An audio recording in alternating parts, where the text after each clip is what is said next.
What's up, y'all, and welcome back to Found Bytes, a game review series. My name is Brian, and I'll be your host. If you don't know about us, we're all about finding and testing out small, high-quality video games. This is a podcast that aims to respect your time and money as a gamer and a consumer by sifting through storefronts and sales to find those gems that may be worth your precious resources. But enough about the show. Let's get into our next game.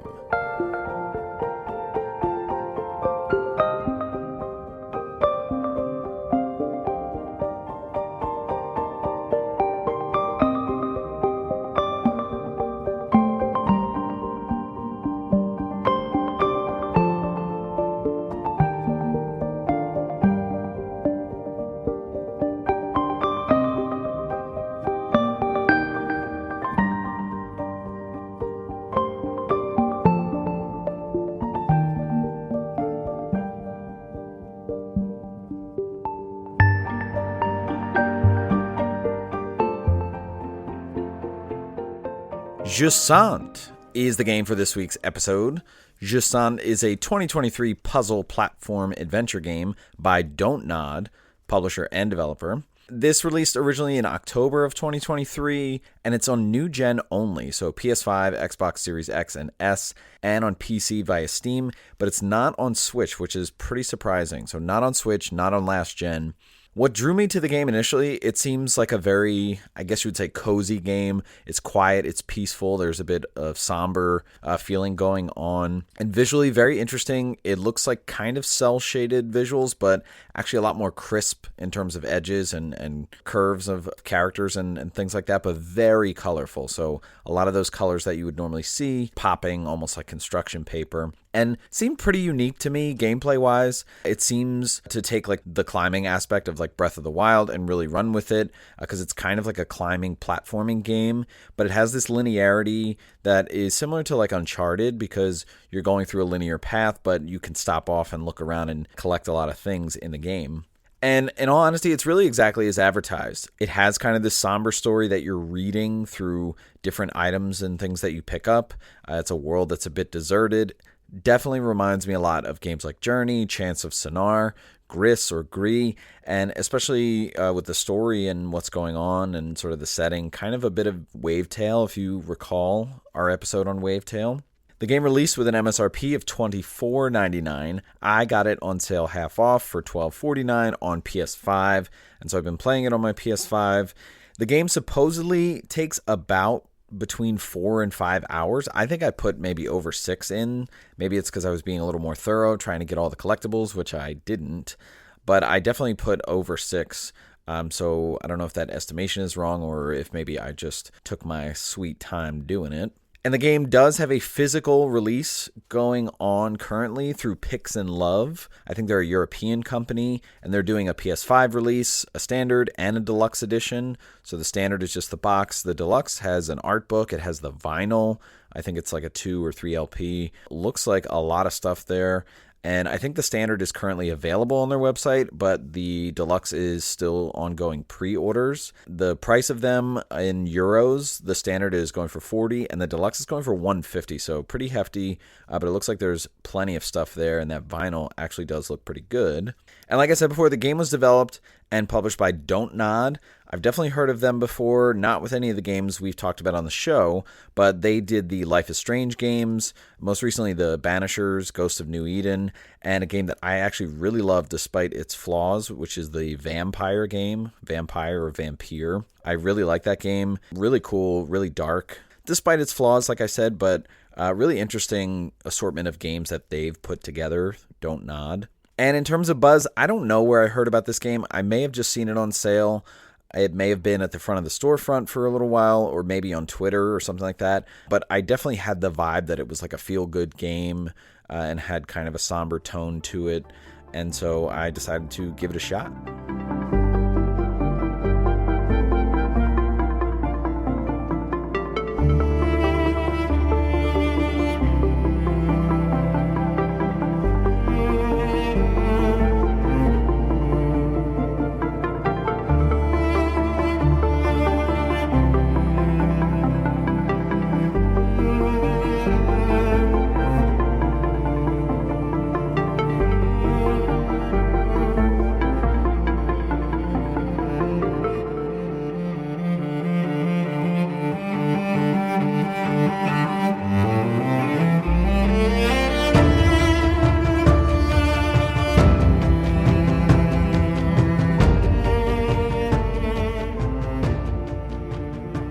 All right, let's talk gameplay for Jusant. So this is a third-person game, and so the camera's in third person, and big shout out to this game here because you can invert both of the axes. Oh my goodness, surprise. Something that I absolutely beg for in games, and I'm seeing a lot of these smaller games do it.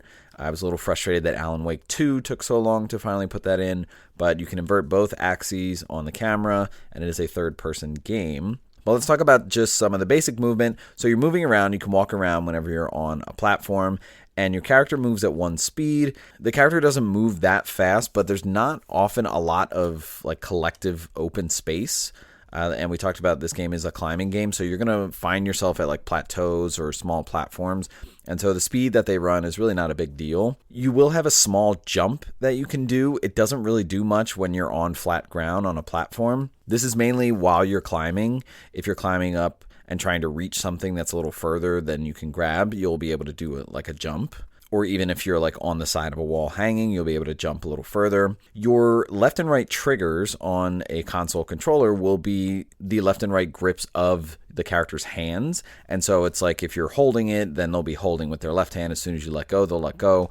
So you're going to constantly be alternating left and right with the grips of hands. And you'll see prompts on screen to interact with certain things. It could be to read objects that are right in front of you, signs or small notes. These could be all kinds of other collectible things that you're interacting with, but these prompts will definitely show up for anything that you're close to or within range of, or you can see, because there are some things that you'll kind of interact with on a long distance basis. So let's talk about progression in the smaller sense. This is a climbing game. And like I said, your left and right triggers are going to be treated like hand grips. You hold them to stay gripping on whatever you're gripping on with that hand. And what's nice is as long as you have one arm gripped on something, you'll be able to use the joystick to kind of aim where you're searching for something to reach on. And the game is very responsive visually and functionally. So it's very good. Your character will sort of reach out their hands if there's something nearby where you're pointing the joystick that they can grab, kind of giving you like a visual tell, like, hey, I can grab this. And this is definitely going to be super important for just getting used to things visually that you can grab onto. So once you see that whenever you're pushing the stick out and they're stretching that hand out, that means they're going to grab the thing. And even if you're not directly pointing to it, your character has a nice sort of field of view just with like the proximity if you're close to something. If anything is within reach, your character will give you that visual tell, like, hey, just hold R2 and I'll grab onto it and you'll see what I'm going to grab onto. And this can be a very fluid speed. So for example, when you come up to a ladder, I find myself just like holding up with the joystick and then going constantly back and forth, R2, L2, R2, L2, and you'll climb up pretty quickly. So as long as you have a straight direction in mind, you can actually get pretty fast as you're climbing. As long as you're not letting go of both triggers at the same time, you'll just keep progressing and moving forward. And there'll be not a wide array of things that can be used, but definitely some variations. Like I said, you'll come across ladders, which clearly you can climb. Any sort of rock or handle or thing that is jutting out on a wall. Again, this will be trial and error just visually, but you'll get pretty used to things that sort of cast a shadow or have a lip on them, recognizing that, hey, you can grab it. And of course, you have your character reaching their hand out, so you'll get pretty used to being able to spot something that you'll be able to grab. Now, while you're climbing, there are going to be two instances. One's where you're untethered and one's when you're tethered. So you're going to be untethered whenever you're kind of in a small indoor space, or if you're on a platform and you're just going up a short ladder or a short wall. So like there's no danger of falling, so your character is just fine like climbing up normally, and you'll just use the left and right triggers to progress up. Or even the jump, if it's like a short wall, can even get you up to the point where your character just lifts themselves over. But when you're trying to climb up a bigger area or a taller wall or a cliff where you can easily fall, your character is going to automatically tether themselves. And pretty much anytime you start a major ascent or descent, you'll see like this panel that your tether will plug into. It's something that happens automatically. The character just does it. So whenever you come to like a tall ladder, at the base of it, you'll probably see this panel where like the character will plug in their tether. You just start climbing and it automatically happens. And this can also be a little confusing because you can descend pretty much anytime you see a ledge. It's a little tricky on how to do this, but basically if you just point the joystick of your character's movement towards the ledge and then you start to do the climbing buttons, your character will just tether to something random. So you will see that happen a bunch of times. You don't need to see a tether panel for your character to do it. And when you're going on these long climbs, the goal is basically to climb to the next flat ground. And once you get to that flat ground, you'll have a prompt show up to recall your tether by holding the circle button, at least on PlayStation. And basically that'll like retract all of the tether back to your character so that you can apply to a new tether as you go towards the next climb. And this seems simple, but quickly this gets pretty advanced. So as you are climbing, you're trying to get from point A to point B or one flat ground to the next flat ground, and sometimes your climbing can take you in weird directions. And so you'll get access to different things that can allow you to traverse these and make it easier on you. And one of them is you'll get these pistons. So in the bottom left corner, you'll see sort of like a diamond that has 4 squares in each of the quadrants. And 3 of those squares represents pistons that you can put out into the rock as you're climbing. And these are going to act as like catching points in case that you fall. So basically, once you put a piston in, it acts as like a new starting point where like if you just let go, you can actually hang from that starting point. And this is going to open up some possibilities because this will allow you to hang and possibly rappel down from where you are. This will allow you to potentially jump off and rappel down, like kick your feet, and then you'll be able to, maybe get over something as you're going down. You can use this to swing, like if you're just hanging off of a cliff and there's a lot of space so that there's no wall, you can actually swing and then get access to like reaching something far away. You can let the rope down or pull yourself up a little bit so you can really extend how far down you're hanging from that piston.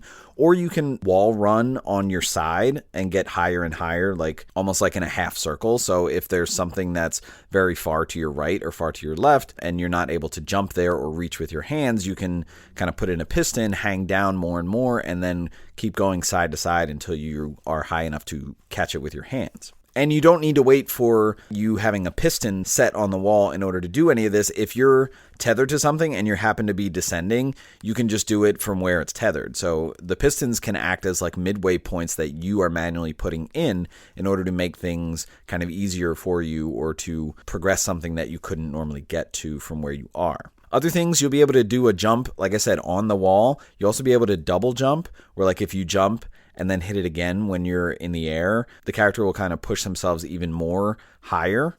So you can propel yourself up to grab things that you normally couldn't. And what you'll find a little ways through the game is that the amount of rope length that you have after you tether yourself is actually limited. And so sometimes if you're swinging around or you're putting up a couple pistons to try and like progress through a roundabout way, you might actually run out of rope, in which case you'll have to like maybe climb back down and like take away some of the pistons.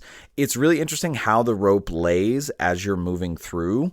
It really is interacting with the physical world, so it can get caught on things, which can extend the length. So you really need to be mindful just as you're moving around. It's not something that is like a major issue or like prevents you from doing things, but just recognize that the path that you take as you're climbing up walls and cliffs does have consequences because you will potentially run out of rope length and you'll have to adjust or, kind of redo how you got through that. The game also has a stamina system, and as soon as you start climbing, you'll see this meter pop up right next to your character. It's almost like a little half circle to the right of them. It's a meter that if you start climbing vigorously or if you are jumping while you're on the rocks, the meter will tick down. And if it gets down low enough, you'll run out of stamina and you'll have to rest. Now, you can rest at any time your meter is ticked down. Basically, you do it by clicking one of the joysticks. You'll find that if you're doing like a long climb, the longer you are up on the wall, the maximum stamina actually slowly starts to decrease. So this is sort of like a little mini game that you have to keep in mind. And again, it's good that it's right next to your character. But as you're progressing through the wall and trying to get to the next flat ground, you're going to need to rest at times, but also you're not going to be able to just sit on the wall forever because that max stamina will be an issue that you'll have to deal with. And so all of this comes together to kind of look at the platforming aspect of this. So you're not literally on platforms, but it is a form of platforming as you're climbing through. But what's nice is you have a good sized toolkit for ascending or descending. So we talked about just regular climbing, doing jumps, putting pistons in, using swing momentum. So you're going to have a lot of situations like, can I make this jump? How can I do this to minimize the rope slack that I'm using, but also be able to get there without using too many of my pistons and whatnot. Using all of these tools at your disposal really makes it nice because you can choose how you do it, and it also can present itself as kind of like a puzzle to get from point A to point B, to get to a flat ledge to the next flat ledge. So it's really about choosing your method, your path of ascending, and using your environment. What I really like about this game is that you will come across new ways or different ways to use your environment. So there are some situations where you'll be shooting the tether to something a little further away. Sometimes when you progress up a certain amount, you can unlock like a tether that can be used to rappel back down, and then it kind of opens up a shortcut if you want to come back up from there. This will become relevant when we talk about exploring. But you'll have situations where you go across a zip line. Later in the game, there's a wind mechanic that'll increase the space that you jump if you are, jumping in the direction that the wind is blowing. There'll be situations where rocks are moving, like they have little bugs under them, which is really cool. I really enjoy that. And what's really cool about this game is you'll have like this mini companion that you're traveling with. They'll have a couple functions, and one of them is to sort of pulse in a circle around you. And this is similar to games like Journey that have this, like it's meant to activate things. And so what this does is this will make certain parts of the environment kind of come alive. A lot of times it's like vegetation. Certain flowers will blossom, and then different things to grab onto will appear, sometimes permanently, sometimes temporarily. Other times you'll see like these giant vines that'll extend once you pulse around them, and you can actually grab onto them before you pulse them and then go on the ride, which is really cool. These can also be a form of making things easier, opening up shortcuts. The game does have some jankiness to it. There are certain situations where, I got a little frustrated. I talked about like if you see a ledge, you can descend it. I'm not sure the exact button to make it happen. Sometimes I'm just holding one or both of the grips, and sometimes it won't work, sometimes it will. So that's a little inconsistent there of being able to just descend randomly and plug in the tether just on the wall. Sometimes pulling yourself up when you're at the ledge, I'm not sure what is meant to do it. Sometimes I try to jump, and a couple times I think I may have actually jumped off or jumped backwards if I had a piston right there. But I think maybe the key is to just hold L and R once both of their arms are at the flat platform, and they'll pull themselves up. Sometimes if you're establishing a piston and you're kind of doing a wall run back and forth to jump, it was inconsistent about whether if you jump, like it propels you off of the wall or like towards the side that you're running. And a little later in the game, environment might dictate like what your character's doing or how quickly they're putting their hand out to grab things. It's interesting. This can be a little inconsistent, but I think it might even be realistic and intentional. But there are certain times where your character won't put their hand out as slowly. So if you're trying to climb very quickly, it doesn't quite work. They might need to like take a second to pull themselves up. So I don't know if that's so much jank as just like how it's working in certain environments. And in terms of pacing and accessibility, this is a linear game. It's split up into 6 chapters. I think it really only saves at the start of the chapter. You will constantly see the autosave icon coming up, especially if you're collecting certain things. But anytime I quit the game, I was always brought back to like the beginning of a chapter, which was a little frustrating because I thought it was saving, and then I don't even think I had collected that collectible, or at least I went to it and then it, showed it to me for the first time again. But like I said, the game is linear, although sometimes it looks like there's multiple paths, and often this can have these different options that will lead to the same place. The game does have a lot of like physical gating that you'll experience because the game is physically driven and you can swing and jump and do all kinds of acrobatic things. The game is very intentional about limiting where you cannot go. And so you'll see kind of spikes or random growths that are blocking you from going certain directions, trying to make it obvious that you can't travel in this direction. With all that said, the game does have some light exploration, and I compared it to Uncharted. Like, you will definitely realize like the way to go or the linear path, but you'll come across these different areas where like, oh, there's a room this way. Let me make sure this isn't the way to go. And then you go in there and you find that there are collectibles in there. And so there are a lot of collectibles in this game. A lot of them are notes that you're reading. It could be like letters back and forth to people, to like signs on a door or something like that. Other things that you'll find are these altars that you have to interact with and spin. There'll be these stacks of stones where the character goes over, picks up another stone and kind of completes it by putting one on top, almost like a Jenga thing. And then these other things are seashells, which is basically your character picking up a seashell and listening, and then you have a little cutscene of like getting an audio reminiscence of the area around you, or like the sounds that were going on there, which is kind of somber and kind of interesting and neat. Your companion does have like a seek function. If you hit one of the D-pad buttons, basically what'll show up is kind of like in The Last of Us, when your character can like slow down and it kind of goes black and white and you can hear certain characters or certain enemies when they're close. This is something similar, although these rings show up with like vague directions of where things are. I think one of the colors is like the main objective. One is like if there's a collectible nearby. This was not obvious to me, and at times it was a bit inconsistent when something would show up or when it didn't. Also, sometimes things would show up even after I had gone there or done the thing or collected it. So I was a little confused by this. I'm glad that it's here, but I wish it was a little more transparent. Nothing in the game is technically missable. Like I said, there's a ton of collectibles, but after you beat the game, you'll be able to go to a chapter select screen, and on the chapter screens for each one, it'll show you what is a collectible in that chapter and how many of them you got. So I was really thankful to see this after I beat the game. But while you're in the game, while you're traversing through it, you can't go back once you go from chapter to chapter, because it's almost like you get teleported or like transported, or you progress to the point where you can't go back. So if you do miss anything, you'll have to get it after you beat the game, which is fine. I'm totally fine with that. But overall, I will say, in terms of the platforming, especially the challenge, there's a nice linear pace to it. It's consistently adding things or advancing things that you already know and trying to build upon that knowledge all the way to the end. And so I really appreciate that consistent challenge increase, and I found it quite enjoyable, even at the end, with some interesting challenges.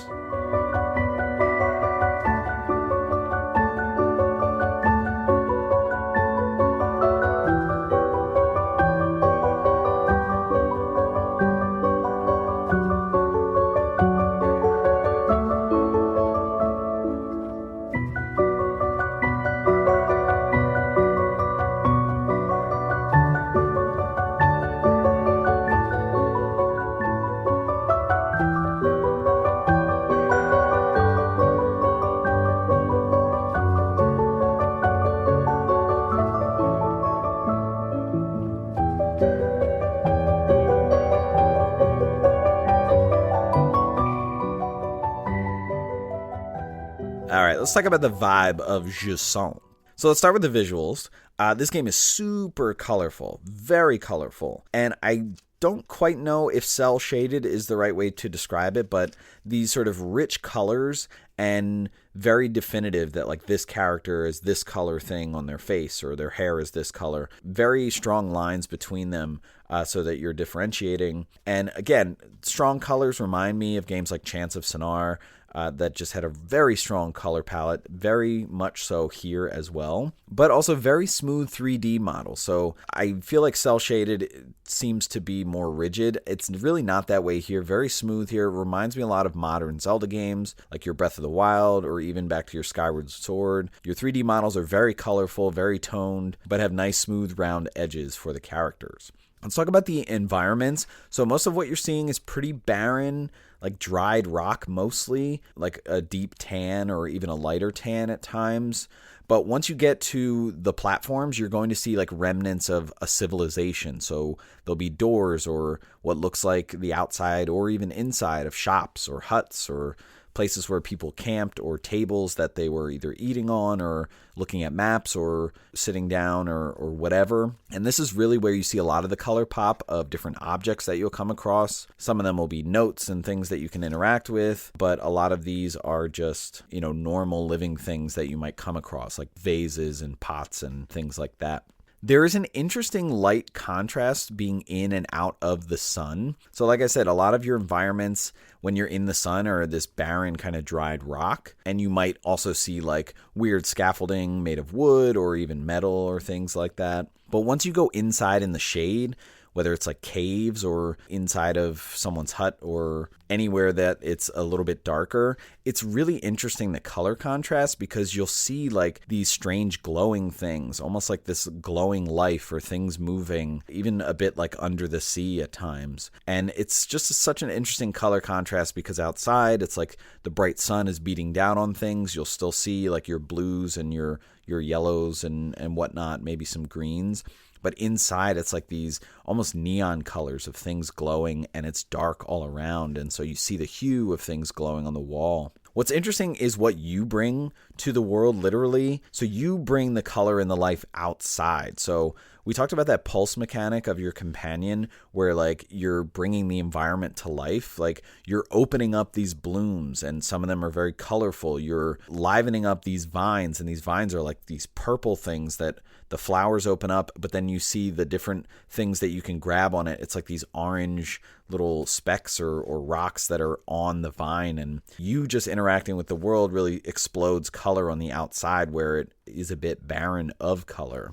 And then just you as a character, you're really the only person, the only form of a character in this game that you come across.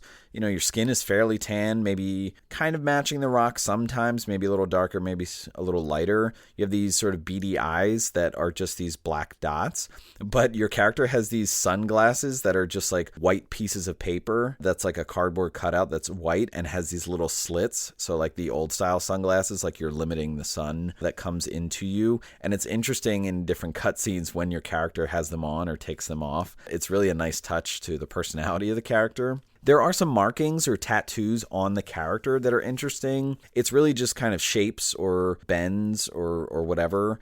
And they glow when things happen, when you activate things, when there's a cutscene and you're doing something meaningful, like they start to glow based on what you're doing. And so that's an interesting visual. But other than that, your character is just kind of wearing this dark shawl that's, I don't know, it looks like it's made of leaves. And when you're in warm areas, like it's interesting to see the character's hands out, but when you're in cold areas, they kind of stuff them away. And you also come across these massive animals that kind of mimic whatever environment you're in visually, whether it's because part of them is like that environment or they're kind of adapting to that environment, or their function of what their interaction is with you is related to the environment, kind of bleeds into the conversation about themes and setting in this game. So we talked about there being a civilization.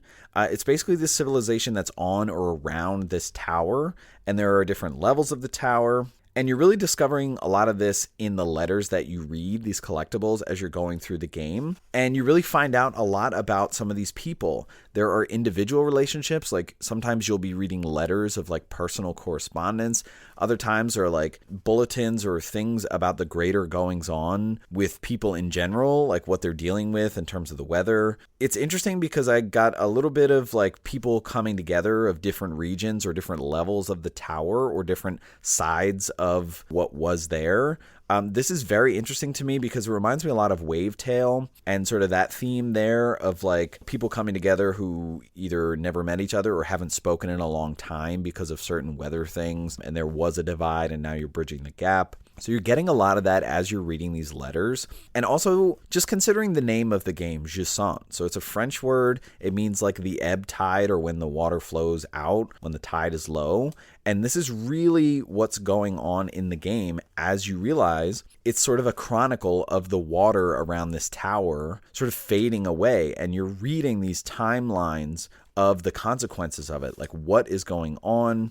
This definitely feels like an older civilization. I mean, I don't know how you would characterize technology, but this seems to be, at least the local civilization is like a bunch of fissures, but also they have a lot of scaffoldings and things built up this tower and pulley systems and windmills and all kinds of things like that. So I wouldn't say it's like modern technology in terms of like computers, but it definitely has like an advanced civilization going on. But beyond that, there's some kind of greater forces going on. I think there is something about this land that is older than the civilization that lives on it. And there's a lot about like the power of the land. It's not really spoken or even in any of the letters, but the things that you're interacting with, like you're coming across these structures that are calling these great animals. And I think these animals are more ancient than the civilization that was living there before. And so I don't know if they were even aware of them or if they were worshiping them. This definitely brings to mind the Pathless in just the aspect of great animals or large animals kind of being what runs this, but more in the context of like an ancient thing that has been there for a long time. And then finally, in terms of audio, the music in this game is incredible. It's fully orchestrated. There are piano ballads. There are strings that really crescendo and really get you involved in what's going on. It's always capturing the feeling in the moment of what's going on, what you're looking at. Again, Journey, Chants of Sennaar, Gris or Gree, those games really have a similar feel of how powerful the audio is. And as you're getting higher, as you're getting closer to the end of the game, the tension in the music is building and building. If there are weather things going on, if there's some kind of peril that might happen, it's just capturing it so strongly. Even as you start a new chapter and you walk out of a cave and you see this vast view of the climb that's about to, be in front of you, it just, the music captures that awe just so well. And so the feel of a story and a journey and meaning is just really captured with the music. So definitely a major reason to keep playing.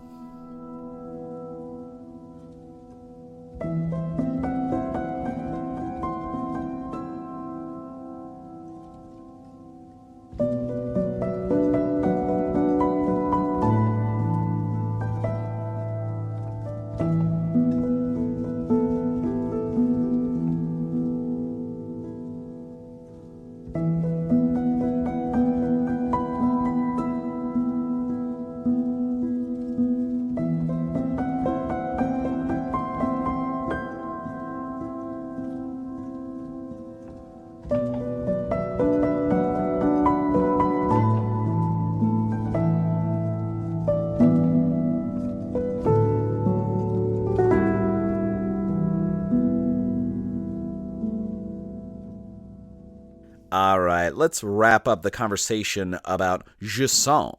For me, this was such a cathartic, refreshing experience, very akin to games like Journey, Chants of Sennaar, Gris. We've talked about these throughout the episode. So uplifting, minimal time commitment though. Again, I beat it in, I think, a little over 6 hours.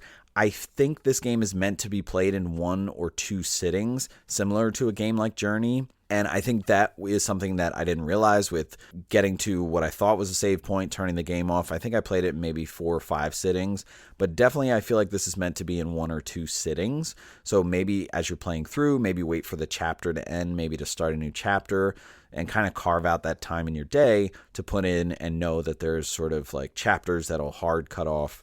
So when you get to a new chapter, it's like, okay, if I need to take a break, I can do that now. Definitely unique gameplay, the focus of it. I mean, climbing is not a unique mechanic. Just the way that it kind of centers around just the climbing is really interesting and surprisingly fluid, especially with the toolkit arsenal that you're given. A lot of different options to progress, to climb through, different ways to approach. You're given a lot of different things that you can do. Sometimes you will need to use them. Sometimes you can use multiple approaches. Again, a little jank, maybe some minor annoyances in some of the moments of just like jumping or being able to rappel down or knowing when you can tether or not. But this is a linear game, it's digestible, and yet it has a good amount of explore and collect if you want to get trophies. But also some of the things you're collecting really add to the feel and the story, so a lot of synergy there. In terms of value, I think 25 might be a little on the steep side. I think 15 to 20 is really the sweet spot for this game. I got it for $12.50. I think that's a really good value, and I really enjoyed my experience. I would say price it similar to Chants of Sennaar, but the thing about Chants of Sennaar, as I played it and we talked about on the episode, that game was a little more helper friendly. Like I had my wife helping me solve puzzles and we really enjoyed that. I don't think you'll quite get that out of this game. But regardless, this game is great. It has a great feel, the music, the meaningful and touching moments that you'll come across. For me, it was really a worthwhile experience. By the time it was over, I was really glad I played. If this is an experience that you're looking for, I highly, highly recommend this game. Alright, that's going to wrap it up for this episode. Stay tuned for our next episode to see what new game we found for you.